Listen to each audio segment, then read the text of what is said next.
বিসমিল্লাহির রহমানির রহিম। আলহামদুলিল্লাহ রাব্বিল আলামিন ওয়াসসালাতু ওয়াসসালামু আলা সাইয়্যিদিল মুরসালিন ওয়া আলা আলিহি ওয়া সাহবিহি আজমাইন, আম্মা বাদ।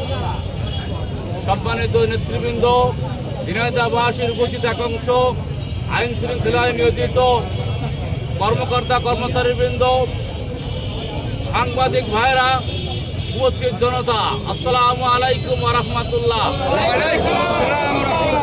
আপনারা জানেন, ত্রয়োদশ জাতীয় সংসদ নির্বাচনের সুষ্ঠু, অবাধ, গ্রহণযোগ্য একটা নির্বাচন অনুষ্ঠানের লক্ষ্যে বাংলাদেশ জামাত ইসলামী সুস্পষ্ট 7 দফা দাবি দিয়েছে। এই সুস্পষ্ট 7 দফা দাবি আদায় করার লক্ষ্যেই আগামী 19শে জুলাই ঢাকার সরোয়ার্দী উদ্যানে ঐতিহাসিক জাতীয় সমাবেশ জামাত ইসলামী আহ্বান করেছে।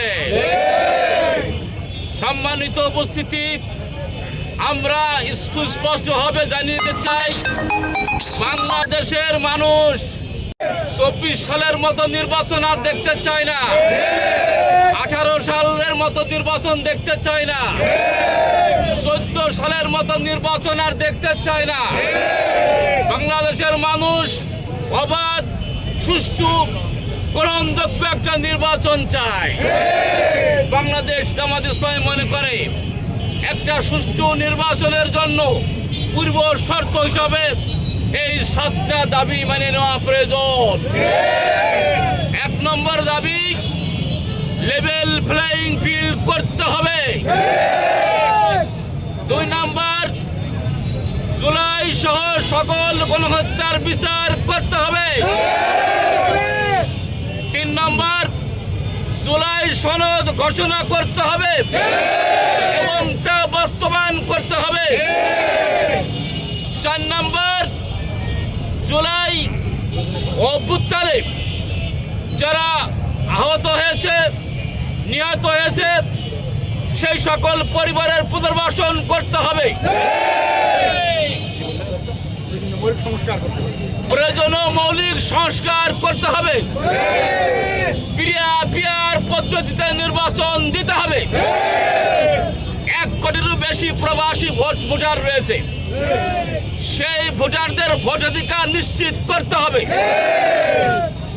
আমরা মনে করি এই 7 দফা প্রতিষ্ঠিত না হলে অবাধ, সুষ্ঠু নির্বাচন হতে পারে না।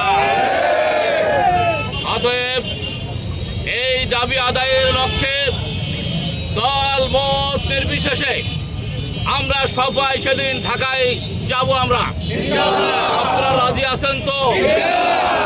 ঝিনাইদহবাসীর সকলকে সমাবেশ সফল করার উদাত্ত আহ্বান জানিয়ে এবং আগামীতে যে কোনো আন্দোলন সংগ্রামের কর্মসূচিতে আহ্বান জানিয়ে, অংশগ্রহণের আহ্বান জানিয়ে আগামীকালও মিছিলের দাওয়াত আছে। আগামীকালও মিছিল হবে। আগামীকালের মিছিলে অংশগ্রহণ করার জন্য উদাত্ত আহ্বান জানাচ্ছি।